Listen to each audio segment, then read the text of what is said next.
Praise the lord. ఈరోజు దేవుని వాక్యము, మీలో ఉన్నవాడు లోకంలో ఉన్నవాని కంటే గొప్పవాడు. యోహాను సువార్త 4వ అధ్యాయము 4వ వచనము. ప్రజలారా, అపోస్తుడైన యోహాను ఈ విధంగా అంటున్నాడు: చిన్నపిల్లలారా, మీరు దేవుని సంబంధులు, మీలో ఉన్నవాడు లోకంలో ఉన్నవాని కంటే గొప్పవాడు అని.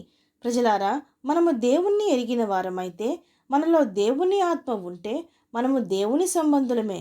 మనలో పరిశుద్ధత ఉంటే, మనము వెలుగువారమై ఉంటే, దేవుడు ఖచ్చితంగా మనలో నివసించును.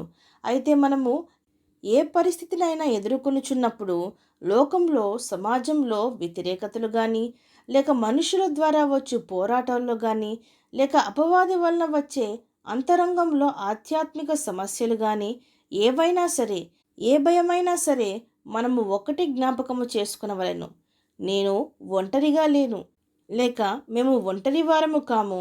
మాలో, మా మధ్యన, మా ప్రక్కన దేవుడు మాకు తోడుగా ఉన్నాడు అని. ప్రజలారా, ఆయన ఈ సర్వమును సృజించిన దేవుడు. ఆయన ఈ లోక భయాల కన్నా, ఈ లోక బెదిరింపుల కన్నా, పనికి మాలిన అపవాది కన్నా, వాడి యొక్క తంత్రాల కన్నా, మన సమస్యల కన్నా ఎంతో గొప్ప దేవుడు. సర్వశక్తిమంతుడు. ఆయన అసాధ్యాలను సుసాధ్యాలుగా మార్చే దేవుడు. ఆయన చీకటి చోట్లల్లో, గాఢాంధకారముల్లో వెలుగును పుట్టించు దేవుడు. ఆయన అగాధ జలముల్లో మార్గము సిద్ధపరిచే, మార్గమును ఏర్పరిచే దేవుడు. ఎండిపోయిన, సారం లేని స్థలముల్లో కానీ, జీవితాల్లో కానీ వాన కురిపించి పంటలను, ఫలములను సమృద్ధిగా పండించే దేవుడు. ఎండిపోయిన మొద్దును సైతము చిగురింపజేయు దేవుడు. ఎటువంటి నిరీక్షణ లేని, నిరీక్షణకు ఆధారము లేనప్పుడు నిరీక్షణకు ఆధారమై నిరీక్షణ కలిగించే దేవుడు. కరువు కాటకాల్లో ఎండిన భూమిలో నుండి సైతము జీవజలముల ఊటను పుట్టించి వాటిని ఏరులై పారునట్లుగా చేయు దేవుడు. మూయబడిన ద్వారములను, మూయబడిన మార్గములను తెరిచే దేవుడు. ఇనుప శంకళ్ళ ద్వారా, ఇత్తడి గడియల ద్వారా బంధింపబడిన బంధకాలను సైతము పగలగొట్టి విడుదలను, స్వాతంత్రమును అనుగ్రహించే దేవుడు. ఎత్తైన ప్రాకారముల వలె అడ్డుగా దృఢంగా నిలవబడే కోటలను గాని, అడ్డు వచ్చే గోడలను గాని పడగొట్టి మార్గములను సిద్ధపరిచే దేవుడు. ఆకలితో అలమటిస్తున్నప్పుడు జీవాహారంతో మనల్ని సమృద్ధిగా నింపే దేవుడు.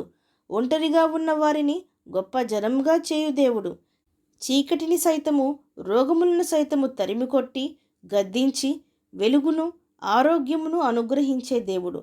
మరణంలో నుండి లేపి జీవమును దయచేయు దేవుడు మన గొప్ప దేవుడు. ఇప్పుడు చెప్పుడి, సజీవుడైన తండ్రిని కలిగి ఉన్న మనం భయపడవలెనా? మనలో ఉన్న దేవుడు గొప్ప, లేక అపవాది చేతుల్లో ఆడబడుచున్న ఈ లోకము గొప్పదా, ఈ అపవాది గొప్పవాడా? కాబట్టి ప్రజలారా, మనల్ని మనము తలంచుకుంటే, మన బలహీనతలు, మన సమస్యలు తలుచుకుంటే మనము ఖచ్చితంగా కృంగిపోతాం, బలహీనమైపోదుము. మన పక్షమున ఉన్న దేవుడు ఈ లోకము కంటే, ఈ లోకాధికారి అయిన సాతాను కంటే గొప్ప దేవుడిని విశ్వసిస్తే ధైర్యంగా జీవింపగలుగుదుము. అవును అన్నవారు నాతో పాటు ప్రార్థనలో ఏకీభవించండి. ప్రార్థన. పరిశుద్ధుడా, ప్రేమగల తండ్రి, ఈరోజు మీరిచ్చిన ఈ వాక్యమును బట్టి మీకు స్తోత్రములు దేవా. మేము ఈ లోకపు వారము ఎంత మాత్రము కామని మమ్మల్ని ఈ లోకం నుండి ప్రత్యేకపరుచుకున్న తండ్రి, మీకు స్తోత్రములు దేవా. మేమింకనూ చీకట్లోనే జీవిస్తూ ఉండక, మాలో గొప్ప వెలుగైన దేవుడు ఉన్నాడని గ్రహించి, ఆ వెలుగుతో మా చుట్టూరా, మా జీవితంలో ఉన్న చీకటిని తరిమికొట్టి వెలుగు సంబంధులుగా, వెలుగును అందించేవారంగా, క్రీస్తు బిడ్డలుగా ఈ లోకంలో జీవించుటకు మా ప్రతి ఒక్కరికి సహాయము దయచేయమని ప్రార్థిస్తూ, సమస్త మహిమాగంతులు మీకే చెల్లిస్తూ, ప్రభువైన యేసుక్రీస్తు నామం పేరట అడిగి వేడుకొంచున్నాం పరమ తండ్రి. ఆమేన్.